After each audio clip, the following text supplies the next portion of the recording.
These beautiful graceful birds are now being seen more frequently along Sligo Creek.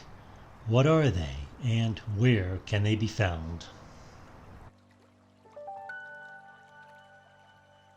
Two species of night herons can be found along Sligo Creek. This one is the yellow-crowned night heron. The other is the black-crowned night heron.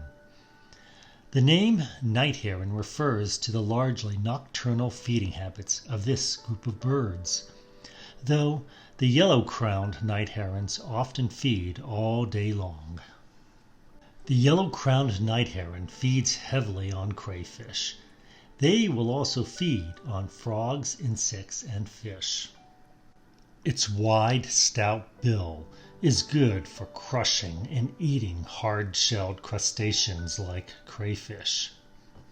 It's possible that we owe the presence of our night herons, which have nested in Sligo Creek most summers during the past 10 years, to the abundance of large, exotic, invasive crayfish that now inhabit Sligo Creek. The yellow-crowned night heron flies with long, steady wing beats. It can be found gliding with its legs easily visible, extended well beyond its tail.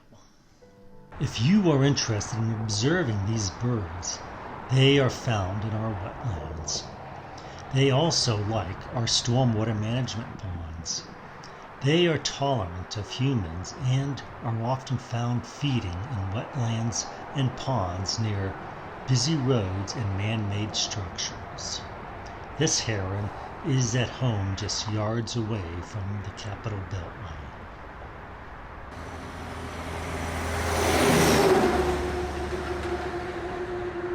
Pollution and litter and the continual loss of local wetland and pond habitat could be a threat to our yellow-crowned night herons.